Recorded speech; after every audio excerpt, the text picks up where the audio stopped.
Bienvenidos al programa de Escuela Sabática del Departamento Ministerial o del Instituto Investigativo Ministerial, como se le conoce. Gracias a Dios, hoy tenemos el estudio de otra lección y tenemos una hermana invitada muy especial. Queremos saludar a nuestra apreciada hermana Raquel Orce, directora del Departamento de Publicaciones de la Asociación General. Hermana Raquel, bienvenida a este programa. Dios le bendiga y gracias por aceptar la invitación. Gracias, es un placer para mí estar aquí de nuevo. Así que un saludo muy especial para todos nuestros hermanos que nos siguen a través de las diferentes páginas oficiales de la iglesia a nivel mundial. Que la paz de Dios pueda ser con ustedes. Vamos a tener la oración inicial y queremos pedirle a nuestra hermana Raquel que nos pueda hacer el favor de orar y vamos a suplicar por un buen grupo de hermanos enfermos por quienes estamos orando, pero en forma especial por el apreciado pastor Raúl Escobar. Por favor, hermana Raquel, si usted tiene la oración. Gracias. Padre nuestro que estás en los cielos, ante ti presentamos estas peticiones urgentes en favor de aquellos cuya salud está quebrantada. Colocamos al hermano Raúl Escobar, tú conoces sus años de servicio y también su ancianidad. También recordamos a todos aquellos que de una u otra manera su cuerpo se siente lastimado o quizás sus almas están heridas. Suplicamos, Señor, que tu amor y tu misericordia suavice y restablezca aquellos corazones afectados o aquellos cuerpos lesionados.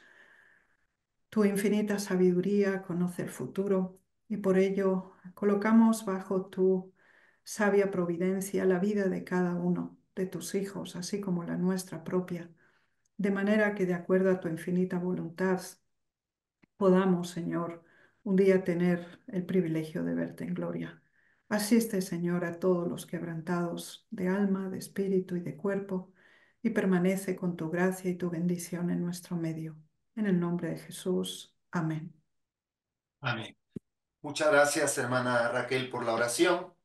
Así que queremos entregar nuestro saludo especial a todos nuestros hermanos que nos siguen en diferentes partes de Latinoamérica, como también de otros países de habla hispana. Hoy vamos a tener el estudio de la lección número 22 para el sábado 30 de noviembre del 2024. Y tenemos un título, hermana Raquel, muy interesante que se titula Logro Transformador. En este semestre hemos estado estudiando sabiduría divina y nos hemos dado cuenta cómo Dios, a través de los escritos de las Sagradas Escrituras y de los testimonios, nos logra a nosotros ubicar que es muy importante que podamos llegar a alcanzar esta sabiduría divina. Pero en la lección que vamos a estudiar hoy, hermana Raquel, por favor, yo le voy a agradecer que nos introduzca al estudio de la lección con el título Logro Transformador. ¿Sobre qué vamos a hablar hoy entonces? Creo que es muy apelativo el título de la lección porque el principio del logro implica determinación, compromiso y al mismo tiempo proyección de progreso. Pero es interesante que el toque divino permite que no solamente nos desarrollemos como individuos, sino que al mismo tiempo se produzca una transformación, una renovación, una reestructuración de quiénes somos y lo que podemos llegar a ser por medio de Dios en nuestras vidas. Así que tenemos por una parte, vamos a estudiar el objetivo principal que da sentido y orientación a nuestras vidas, que es la salvación. Y ese que es un proceso en progreso es precisamente esa dinámica transformadora para alcanzar ese fin excelso, final y eterno de la salvación. Así que vamos a estudiar el fin en sí mismo y cómo llegar a ese objetivo por la gracia de Dios. Muchas gracias, qué interesante de mi hermana Raquel el comentario que usted menciona. Nos han escrito ¿cómo se llama? En el chat muchas veces del departamento ministerial o a veces me escriben a mí, mi hermana Raquel, nuestros hermanos, que quieren ampliar un poquito más sobre el tema de la transformación. Y según la nota, y usted lo ha explicado también, habla acerca de que el conocimiento de Dios que obra la transformación del carácter es nuestra mayor necesidad. Ujú. Entonces, quiere decir que nosotros en esta tierra necesitamos llegar necesitamos tener esa capacidad de poder lograr la transformación de nuestro carácter, porque dice que vamos a ser transformados en un abrir y cerrar de ojos. Pero ¿qué diferencia hay en esa transformación que menciona el apóstol Pablo con la transformación del carácter hoy? Si nos puede ampliar, mi hermana. Sí, tenemos dos grandes transformaciones, una que es procesual y otra que es instantánea. La procesual corresponde al desarrollo de nuestra existencia como tal y la conexión que tenemos y con qué intensidad con Dios.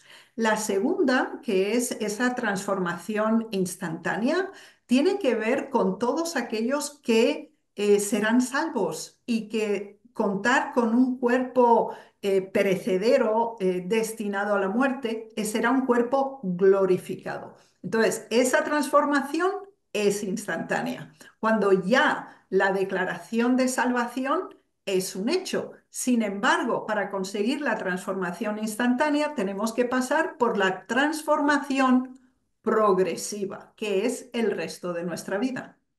Muchas gracias. Esto es aplicable entonces, hermana Raquel, a la parte de la santificación, que es el proceso de toda una vida. De hecho, es un sinónimo. El título es Logro transformador, podríamos decir igual santificación.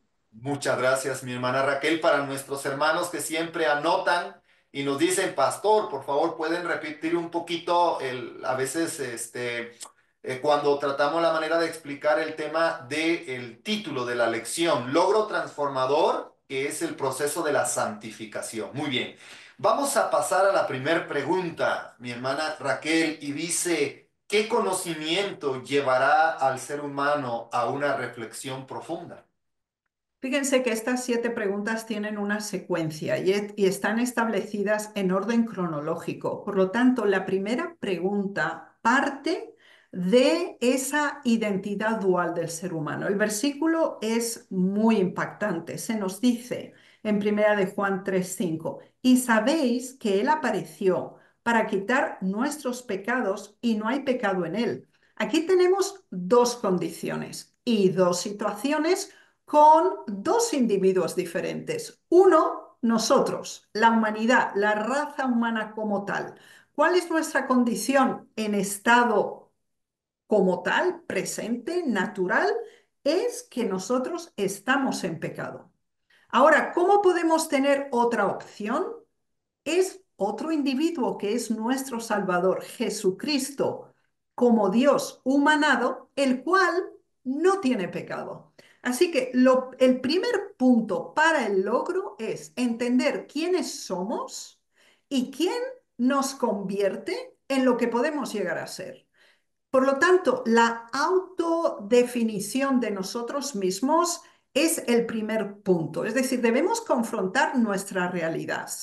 Y nuestra realidad es que por nosotros mismos no tenemos salvación, no hay opción, no hay logro. Sin embargo, aferrándonos, aceptando a aquel que no tiene pecado, sí nos rescata, nos eleva y nos conduce hacia el logro. Así que el primer punto es la identidad, nuestra identidad como pecadores y la identidad de Dios, de Jesús, como humano sin pecado. Cuando eso lo entendemos, comprendemos el problema y la solución. Qué interesante. Muchas gracias, mi hermana Raquel, para poder explicar este punto muy importante, porque nuestro Señor Jesús toma prácticamente nuestro lugar, porque estábamos condenados por la misma ley y la ley pues pedía la sangre del pecador. Por eso, cuando estudiamos el santuario, sin derramamiento de sangre no había remisión de pecados. Y ahora entendemos por qué Juan dice, ahí el Cordero de Dios que quita el pecado del mundo. Muchas gracias, mi hermana Raquel, por la explicación. Vamos a la pregunta número 2. ¿A quién conduce tal conocimiento?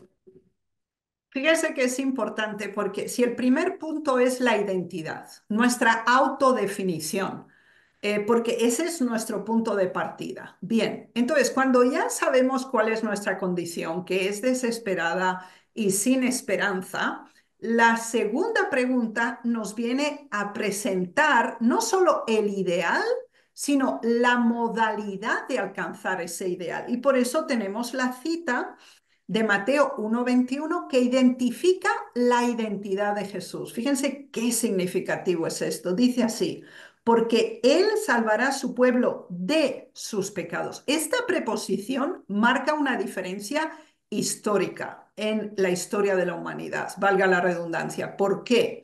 Porque básicamente hay dos tendencias en el mundo religioso. La mayoritaria, donde se dice que la salvación se consigue en el pecado. Y eso es lamentable.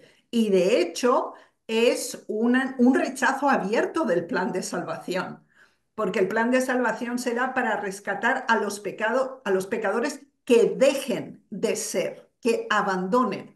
Por lo tanto, Jesús, su propio nombre, tenía el propósito de facilitar la comprensión, que el pecado no estaba en él, sí en nosotros, pero que su propósito principal es liberarnos de el pecado, es decir, del interior, sacarlo afuera. Y este principio en griego es muy interesante en este versículo. Es decir, Él no va a preservar el mal en nosotros. Este no es el propósito de la salvación. El propósito de la salvación es desenraizar de nosotros, de dentro hacia afuera, el pecado. Y ese es el plan. Entonces, entendemos quiénes somos y entendemos a través de quién podemos llegar a cambiar. Qué interesante. Entonces aquí podemos ver, entonces ya hemos visto nuestra identidad, cómo estamos nosotros. Ahora encontramos nosotros a Jesús, quien es prácticamente el remedio para el problema del pecado. Y algo muy interesante, mi hermana Raquel, quiere decir que nosotros, este es un tema también un poquito muy complejo, hermana Raquel, y sería muy bueno tal vez hacer un comentario. Cuando Cristo salga del lugar santísimo, nosotros vamos a vivir sin intercesor.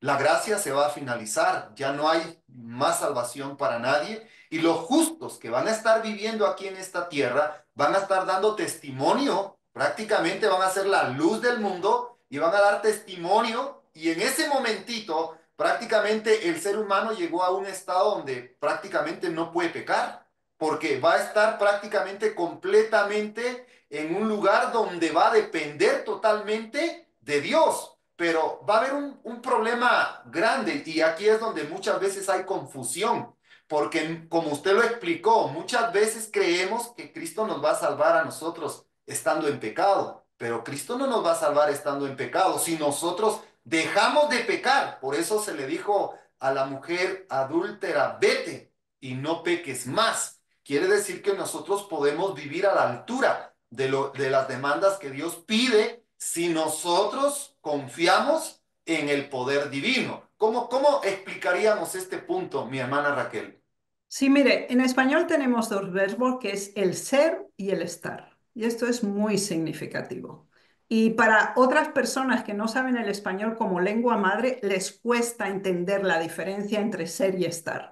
Cuando nosotros decimos somos pecadores, esa es nuestra condición. Pero estar en pecado no es lo mismo que ser. ¿Qué quiere decir esto entre el ser y el estar? Es decir, nuestra condición, como la nota lo dice, es débil y necesitamos que el Señor fortalezca nuestra voluntad debilitada por todos estos años, no solamente de la práctica del pecado y lo que hemos adquirido por nosotros mismos, pero la diferencia consiste en que al determinantemente aferrarnos al que es sin pecado, nosotros por asociación compartimos esa naturaleza. Y eso es significativo porque es una promesa de Dios. Dice que Él nos hace coherederos de su naturaleza y copartícipes. Entonces, es un misterio comprender cómo somos y cómo podemos estar sin a pesar de ser. Entonces, ¿qué quiere decir esto?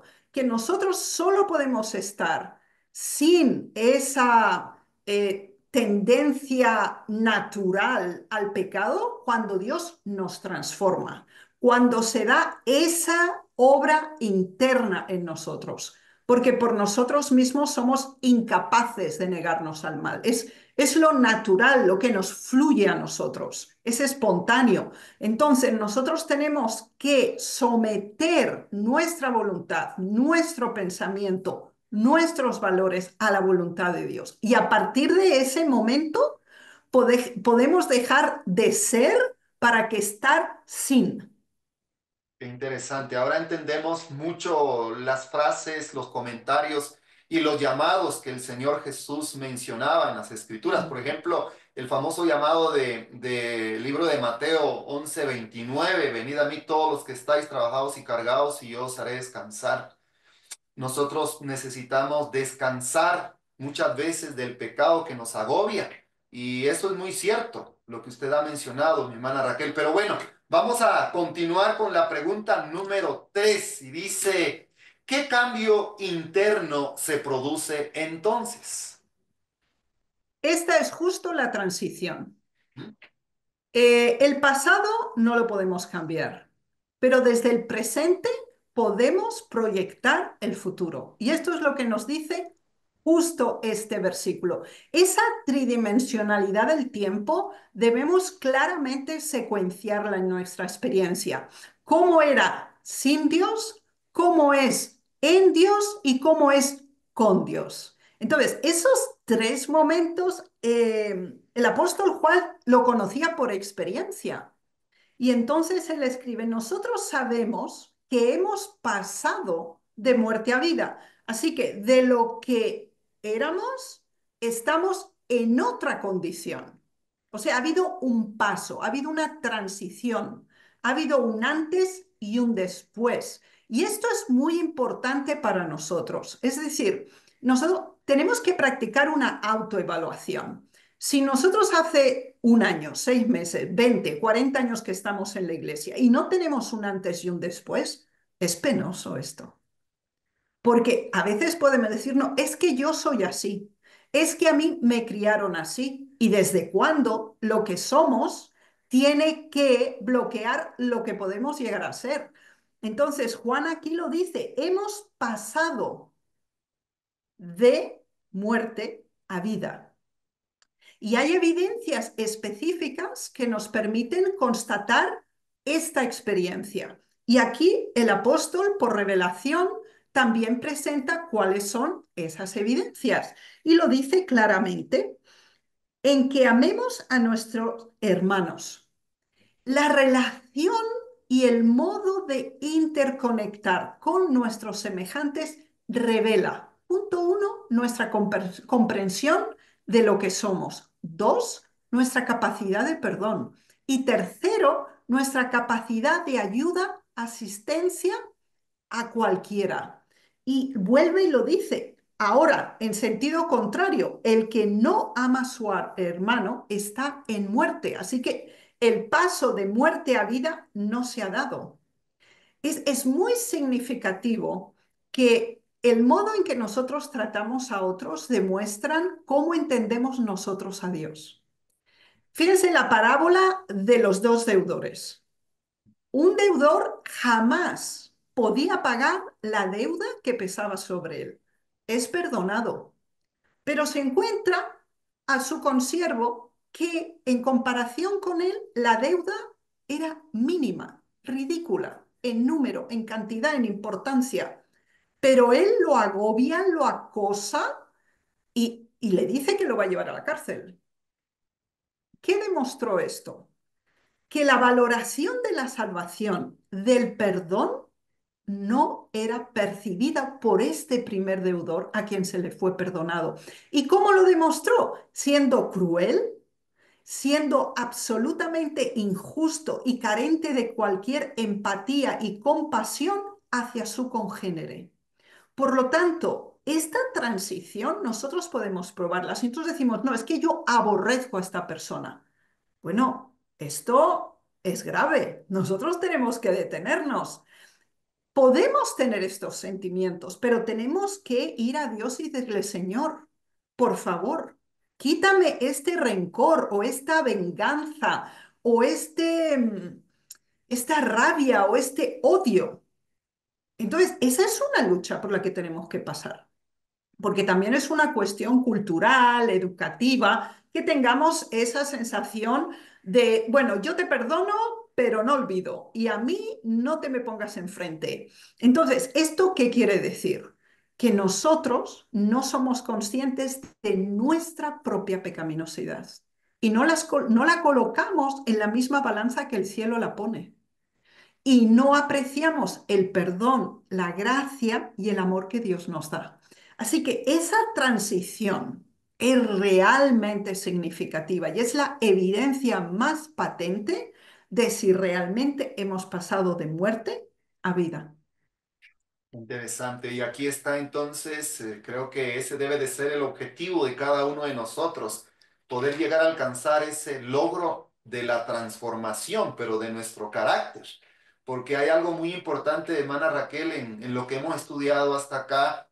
A veces, o sea, lo que usted estaba explicando me hizo recordar lo que Jesús les dijo a los fariseos en su tiempo. Y son palabras muy fuertes, que yo a veces digo, esas palabras pueden ser para mí en lo personal, como líder, como pastor de la iglesia, porque Jesús les dijo sepulcros blanqueados, porque podemos aparentar una religión, pero no sabemos cómo estamos por dentro.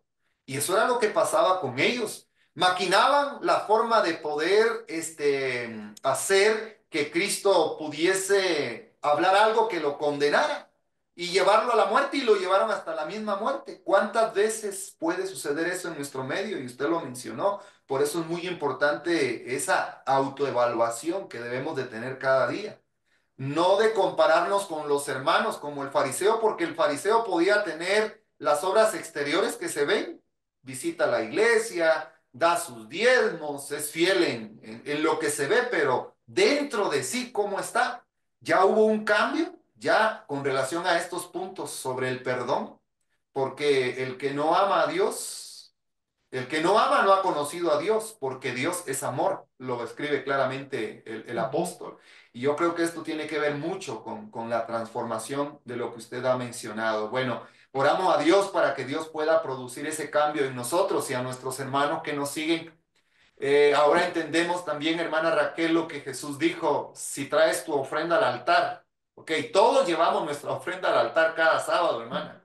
Pero dice el texto, y te acuerdas, no que tú tengas algo contra tu hermano, no, dice, si tu hermano tiene algo contra ti, ve, búscalo. Y yo creo que es fácil, como me dijo una hermana una vez, mire hermano, pastor, yo con gusto voy con usted a pedirle perdón a la hermana, pero me di el gusto de decirle una, dos, tres, cuatro, cinco, claro, y pide perdón. Pero hermana, lo que hizo Jesús, él pidió perdón sin hacer ningún daño, más bien hizo tanto bien y así lo trataron mal. Y yo creo que ahí está la prueba y hasta ahí debemos de llegar nosotros a esa transformación del modelo divino que se nos dio. Cuando vemos la historia de los mártires, hermana Raquel, recuerdo la historia de Esteban, cómo murió él, Señor, no les tomes a mal este pecado, pidiendo misericordia por aquellos que lo estaban matando. Y no es fácil, humanamente no es fácil. Pero usted dijo algo muy importante, cuando nuestra voluntad se somete a la voluntad divina, todo es posible con la ayuda de Dios y vamos a tener la capacidad de poder perdonar a aquel que nos ha hecho tanto daño. Que Dios nos ayude para poder entender esto. Pregunta 4, mi hermana Raquel, ¿cómo se produce esta transformación?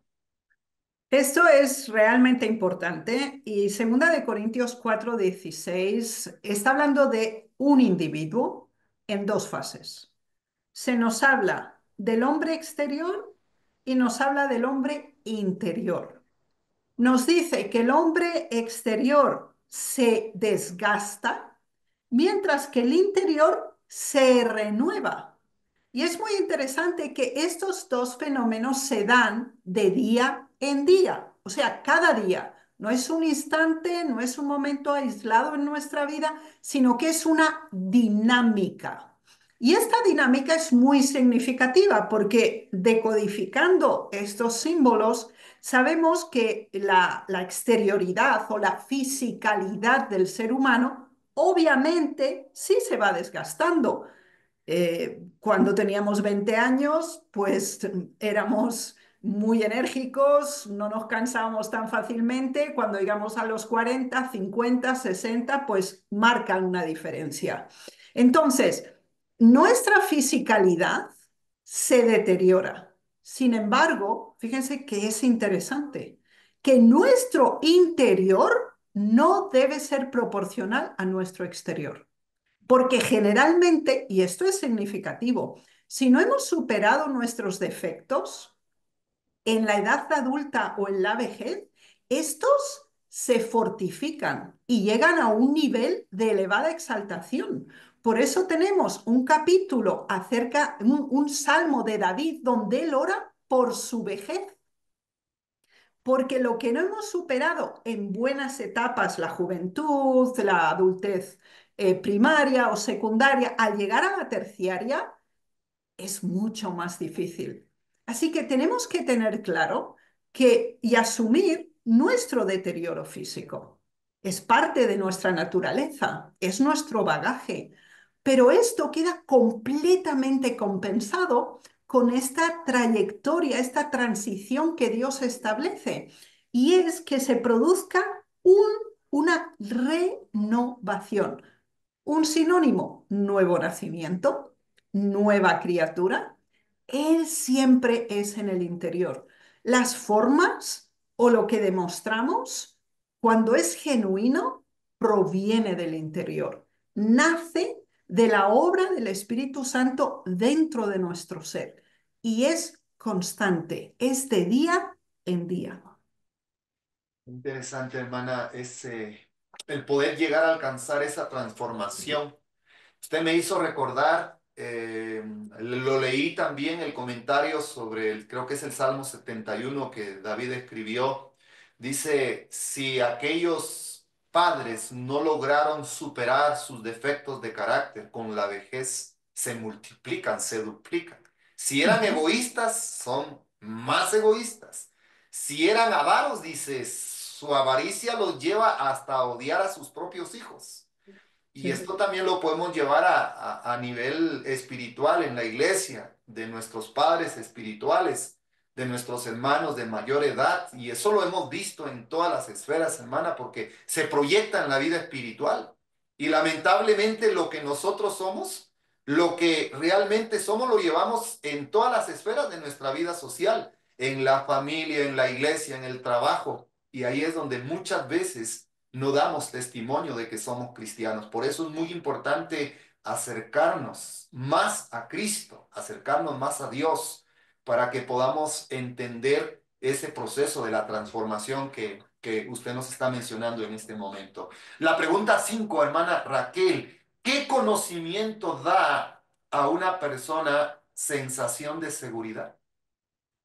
Encontramos dos poderosos términos en este versículo de Primera de Juan 3:19. Dice, y en esto conocemos que somos de la verdad y tenemos nuestros corazones certificados delante de Él. Esta es una doble confirmación. Es decir, fíjense que, y yo les recomiendo que estudien la primera epístola de Juan porque es los principios de fe. Todo el tiempo se dice, nosotros sabemos, nosotros creemos. Es la epístola, el lugar de la Biblia donde está repetido más veces. Y si ustedes ven esa declaración de principios que hace Juan, nosotros sabemos. Esta declaración está incluida con principios fundamentales del plan de salvación. Y la primera de ellas, que primera de Juan 3:19 nos dice, es la certeza de la verdad. No solo conocerla, sino pertenecer a. Porque dice, conocemos que somos. Y volvamos al verbo ser y estar. Entonces, ¿qué quiere decir esto? Que no es simplemente una afirmación intelectual de decir, sí, esto es la verdad, yo lo acepto, yo lo comprendo. Es ser poseídos por la verdad. Y esa, no que nosotros tenemos la verdad, sino que la verdad nos tiene a nosotros. Y esto marca la diferencia, ser. Porque entonces esos principios fundamentales de la palabra de Dios se convierten en nuestra naturaleza, se convierten en lo que queremos llegar a ser con el logro final de la transformación. Entonces, esa certeza tiene que ser constante. Recordemos la epístola de Santiago. En el primer capítulo dice, nosotros no debemos ser como las ondas de la mar. Tenemos que tener certeza, no ser ambivalentes, no sí, no, a lo mejor, no sé, quizás puede ser. Jesús presentó a Juan el Bautista y les dijo, ¿a quién fueron a ver al desierto? ¿A una caña movida por el viento? Absolutamente no.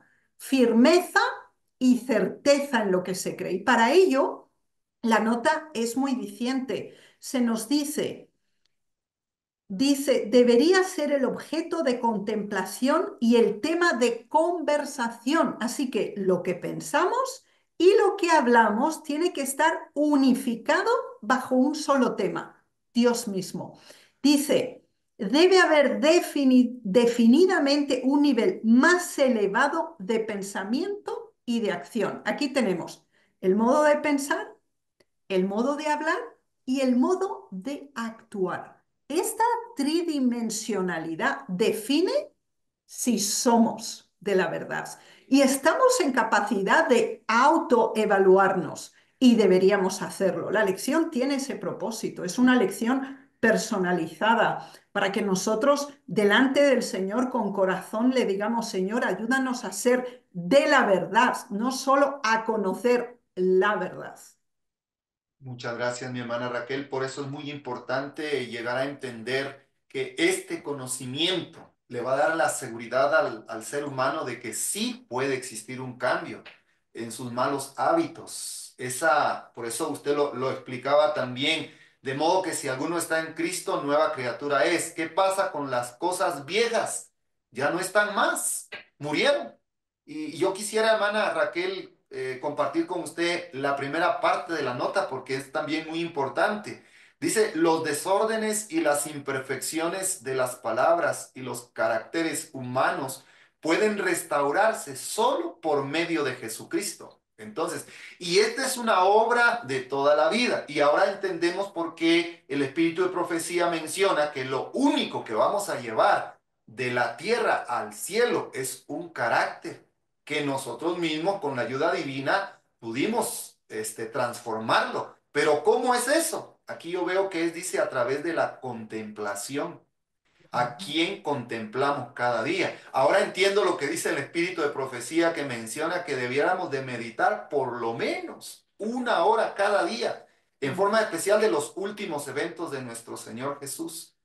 Dice que esto va a impactar nuestra mente, va a impactar el corazón más duro a través de ver los sufrimientos de Jesús, que Él tomó mi lugar y entonces tener un claro conocimiento del gran plan de la salvación. Y esto puede ser posible contemplando a nuestro Señor Jesucristo. Pregunta número 6. ¿Cómo puede saberse que Dios permanece en una persona? Aquí tenemos tres elementos de prueba. En el versículo de primera de Juan 3:25 dice, el que guarda sus mandamientos, es decir, hacer nuestro, preservar lo que es la directa revelación del carácter de Dios, hacerlo nuestro, preservarlo, quererlo. Segundo punto, está en Él y Él en Él. Esto es la comunicación perfecta. El que, aquel que admira nuestra alma, que contempla nuestro ser, en el cual se deleitan nuestros sentidos, es y debe ser Cristo. Y de esa manera, en una forma imperceptible, pero cierta, nosotros estamos en Él como Él está en nosotros. Pero hay un tercer punto. Dice que el Señor nos da su Santo Espíritu. Es decir, Dios no solamente nos da la salvación, no solamente obra en nosotros, sino que nos da la certeza de la aceptación. El arrepentimiento es obra del Espíritu Santo en nosotros y Dios nos lo da para que nos duela el pecado. Nos da la fuerza para confesarlo y el poder de lo alto para abandonarlo. Y ese poder que Dios nos da por medio del Espíritu Santo es absolutamente imprescindible para producir ese vínculo de conexión, el tener esa comunicación aún sin palabras, solo en pensamientos y podernos comunicar con Dios y tener la certeza, uno, que nos escucha, dos, que Él nos va a guiar hasta ese logro final de la transformación. Qué interesante es saber que el cielo dio lo mejor, mi hermana Raquel, para poder salvar al ser humano, a la raza humana. A veces nuestra mente es tan pequeña que no logra entender ese gran plan de la salvación. Pero cuando nosotros estudiamos paso a paso, como hemos estado estudiando en este semestre de sabiduría divina, porque hemos visto que hay un proceso también muy estructurado donde vamos viendo paso a paso la conclusión final de cada lección que nos lleva a algo. Y a lo que nos lleva es que podamos comprender que el plan de la salvación está al alcance de todo ser humano.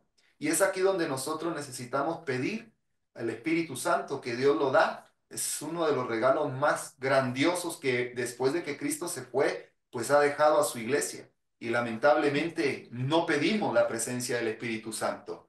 Bueno, vamos a hablar de otros regalos, porque la pregunta número 7 dice, mi hermana Raquel, ¿qué infinitos regalos se recibe? Bueno, ya lo mencionó usted, pero a ver, hermana Raquel, por favor.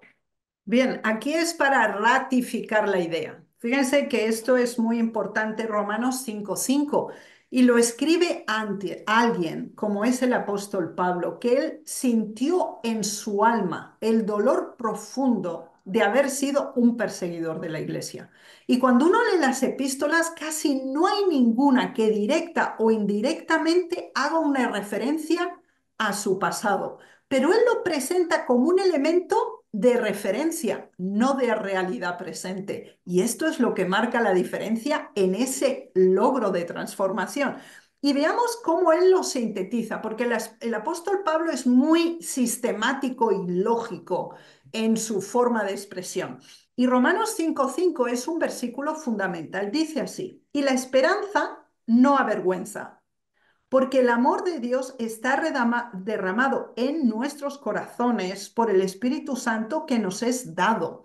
Él está hablando de su vida. Él está hablando de su transformación. Él tuvo el encuentro con Jesús, pero eso fue el principio. Ese no fue el final, ni mucho menos el proceso. Cuando él lo está definiendo aquí, su experiencia, él dice, en primer lugar, la esperanza o la fe en la verdad y en el Evangelio jamás debe ser un tema de vergüenza, sino de honor, de exaltación, de alabanza, de importancia, de máxima prioridad en nuestras vidas. Y el apóstol Pablo lo demostró en su vida. Su propia existencia fue irrelevante si podía presentar a Cristo ante el mundo. El segundo punto es el amor de Dios, la esencia misma de quién es Dios. Y nosotros lo experimentamos cuando sentimos su perdón, cuando sentimos su gracia y su aceptación, que cualquier persona nos puede rechazar, puede decepcionarse con nosotros, pero sabemos que podemos descansar en un hombro seguro que es el de Jesús. Aun cuando nadie entiende y aun cuando nadie acepta, nuestro Señor Jesús extiende su mano. Y esta esencia de amor salvador es lo que perfecciona ese proceso de transformación. Y como él dijo a sus discípulos, yo no voy a estar siempre con vosotros, pero no os voy a dejar huérfanos. Yo voy a dejar a alguien, os voy a enviar al Espíritu Santo. Entonces, aunque nosotros no tenemos el honor de haber visto a Jesús en persona, sí, a través del Espíritu, esa promesa nos pertenece. Y podemos mantener esa comunicación y ese contacto con el Señor a través del don del Espíritu Santo, el cual transforma nuestras mentes, purifica nuestros corazones y nos fortalece en el logro final de la transformación. Interesante, hermana Raquel, cómo lo que usted explica y también los pasos que el mismo apóstol Pablo se fijaba, porque en alguna de sus epístolas él escribe, no que ya lo haya alcanzado, sino prosigo a la meta. Pero en uno de sus momentos también él dice, he peleado, he guardado, por lo demás me resta la corona que el Señor ha preparado para mí y para todos aquellos pues, que quieran también lograr alcanzar este logro de la transformación, porque esta es una obra individual, mi hermana Raquel. Yo no puedo darle a mi esposa y a mi hijo lo que ellos no pueden hacer, porque aquí entonces entramos, mi hermana Raquel, a un punto y bueno, ya tal vez tenemos la conclusión de la lección que me gustaría que usted pueda profundizar, porque yo sé que el elemento que el enemigo mencionaba en el cielo era mencionar a Dios, que Dios obligaba a todos los seres creados que le rindieran una obediencia a la fuerza, pero eso no es así. Esta es una obediencia con el libre albedrío que el Señor le ha dado a todos los seres humanos. Y esa es una obra que para este tiempo también nosotros debemos de entender, porque si no, no podemos hacer nada. Yo no puedo hacer nada ni por mi esposa ni por mi hijo. Y como lo dicen también ¿cómo se llama? Los profetas, si estuviera, dice Noé aquí o Daniel, solamente salvarían su propia vida. No salvarían ni a su familia. ¿Cómo podemos terminar, mi hermana Raquel, en esta conclusión que podemos dar de esta lección? Esta transformación es individual. Claro, Dios quiere que toda su iglesia se transforme, lograr la transformación completa, pero esta obra es una obra individual. Pero es expansiva y eso es interesante porque en el plan de salvación siempre es así. Es decir, Dios siempre va de lo único a lo público o de lo privado a lo público o de lo individual a lo genérico. Por ejemplo, Jesús, él representaba a la divinidad completa. Sin embargo, viene como un individuo, es en singularidad, pero es para toda la humanidad. Entonces, el sacrificio de Cristo expiatorio era para cubrir a todos los seres humanos, sin excepción, porque Dios ama a cada criatura por sí misma. Sin embargo, formamos una colectividad que es la humanidad. Ahora, ¿qué ocurre? La mayor prueba del amor es la libertad en Dios.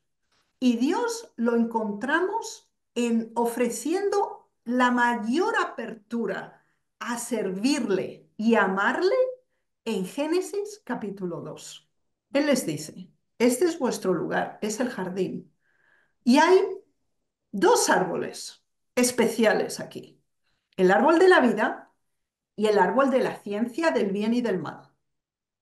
Y de todos los árboles podéis comer. No hay límites. Sin embargo, hay solo uno que no debéis tomar el fruto, pero si lo toman, van a morir. Dios podía haber eliminado ese árbol. ¿Por qué tenía que estar ese árbol ahí? Hay muchos que dicen, entonces nadie hubiera caído. Pero entonces se servía a Dios porque no había otra opción. Es como cuando nosotros, bueno, pues si no solo tenemos un color de vestido en la tienda, pues claro que nos compramos ese, porque es que no hay otro. Entonces no se ejerce la voluntad, la capacidad de elección. Ahora, el principio del amor de Dios, que es el amor perfecto y sublime, es que Él desea que lo elijamos a Él como Él nos ha elegido a nosotros. Y que lo amemos a Él porque Él nos ha amado primero. Es decir, Dios no pide nada que Él no haya hecho antes. Y Él nunca nos presenta ninguna condición que no sea fundamental para nuestro progreso. Entonces, ahora, esto es individual, porque cada uno tiene que tener su posicionamiento como tal.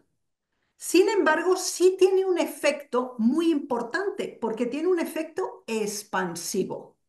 El mal tiene un efecto expansivo. Una persona hace mal, la gente lo copia y eso tiene una influencia, pero el bien también. Entonces, aunque la decisión es nuestra, el efecto que cada uno de nosotros tiene y su área de influencia, consciente o inconsciente, es muy importante. Así que el logro de la transformación es individual, pero es un testimonio por sí mismo de la posibilidad de la victoria, de el elemento del logro a pesar de, ante aquellos que quizás hayan perdido su esperanza. Por eso en la Biblia tenemos grandes hombres que cometieron grandes errores. Y está en la Biblia. Y cómo se reconvirtieron y cómo se transformaron. ¿Por qué Dios nos lo cuenta con ejemplos vivos, con biografías específicas? Porque en algún momento nos podemos identificar con los pecados de David o con los de Samuel o con el de Elías. Pero eso no quiere decir que nosotros debamos permanecer en esa situación. Así que el logro es personal, la determinación es única y no es transferible, pero sí tiene un impacto en nuestro medio ambiente y es parte de la conversión, ser testigos de esa misma verdad. Amén. Ahora, con lo que usted explica, hermana Raquel, me viene a la mente el texto que menciona el apóstol Pablo en sus epístolas. Y él dice, sed imitadores de mí, como yo lo soy de Cristo. Y yo creo que él llegó a entender ese punto porque Jesús dijo de su iglesia, vosotros sois la luz del mundo. Y esa luz se va a manifestar con nuestro buen testimonio. Aquellas personas que tal vez tenían un genio terrible, que tenían un vocabulario malo, que eran malas donde vivían. Ahora hay una transformación que la gente se queda sorprendida y dice, pero ¿no es aquel hombre el que hacía esto y lo otro? Viene a la mente el ejemplo del endemoniado Gadareno que quería seguir a Jesús y le dijo, no, ve a los tuyos. Y dice que en la región de Decápolis, según Hechos de los Apóstoles, la gente se quedaba sorprendida, no por la palabra que hablaba el endemoniado, que ya no era endemoniado, sino porque decían, ¿no era aquel hombre que vivía en los sepulcros? ¿No era ese hombre que hacía esto y lo otro? Ahora era un hombre diferente, transformado, cambiado porque se encontró con aquel que puede hacerlo posible y también lo puede hacer posible con nosotros. Dios quiere ayudarnos, mi hermana Raquel, que cada uno de nosotros podamos alcanzar ese blanco, de poder alcanzar la transformación, porque aquí en esta tierra tenemos que transformar nuestro carácter. Cuando Cristo venga no viene a transformar nuestro carácter, si no lo hicimos aquí en esta tierra, es difícil que lo logramos. Así que mi hermana Raquel, muchas gracias por sus comentarios, por esta hermosa lección y no sé, sus últimas palabras para nuestros hermanos que nos siguen. Sí, yo deseo que consideremos que indistintamente de la condición en la que estemos, y si esta lección la estudiamos personalmente y en forma sincera y profunda, podremos descubrir los elementos que nos faltan, en lo cual aún debemos trabajar. Pero esta es la oportunidad, ahora es el día. Y aferrémonos a esa hermosa promesa del plan de la salvación, que es la redención de cada uno de nosotros. Y el plan de salvación tiene objetivos y tiene pasos y tiene análisis a lo largo del proceso. Así que cada lección es como una autoevaluación, que si la hacemos bajo la influencia de Dios, siempre va a tener un efecto positivo. Así que proyectémonos, proyectémonos, perdón, hacia el logro de la transformación y con el Señor Jesús podremos llegar victoriosos. Muchas gracias, mi hermana Raquel. Lo que también dijo el apóstol, puesto los ojos en Jesús, que es el autor y consumador de nuestra fe. Que Dios les bendiga a nuestros queridos hermanos que nos siguen. Que la paz y la gracia de Jesús sea con ustedes en este sábado. Es nuestro mejor deseo en oración. Amén. Vamos a tener la oración final. Bendito Dios y Padre nuestro que moras en el cielo, gracias te damos por el privilegio que nos das de poder tener el estudio de la lección de escuela sabática con nuestra hermana Raquel Orce. Bendícela a ella, a su familia. Y gracias te damos, Señor, porque en esta lección vemos tu amor, tu misericordia y cómo el cielo da todo para que nosotros podamos poner de nuestra parte también y poder decidir, porque Dios no puede forzar la voluntad de nadie. Hoy queremos escuchar, como lo dicen los profetas en la antigüedad, si hoy oyereis su voz, no endurezcáis vuestros corazones. Pedimos perdón donde tal vez hemos alcanzado muchos años de estar en la iglesia, pero todavía no se ha visto un cambio en nosotros. Perdónanos, Señor. Ayúdanos a dar buen testimonio. En tus manos ponemos, Señor, esta lección, el estudio en la mente, en el corazón de nuestros hermanos. Y gracias porque a través del estudio de tu palabra podemos conocer tu voluntad. Te rogamos, Señor, el perdón de nuestros pecados en el nombre de Jesús. Amén. Amén. Muchas gracias a nuestros hermanos que siempre nos siguen cada sábado a través de este programa de Escuela Sabática. Que la paz de Dios quede con ustedes. Nuestro agradecimiento sincero a Dios en primer lugar, a nuestra hermana Raquel por aceptar la invitación, a nuestro hermano Omar, que detrás de las cámaras en multimedia hace posible que estos mensajes lleguen a través de las diferentes páginas, y a ustedes, mis apreciados hermanos, amigos también de la verdad presente, que siguen cada sábado este programa. Dios les bendiga. Y quiero decirles que tomamos muy en cuenta sus peticiones. Tenemos una lista grande de peticiones por quienes siempre oramos. Que la paz de Dios quede con ustedes, es mi mejor deseo en oración. Amén.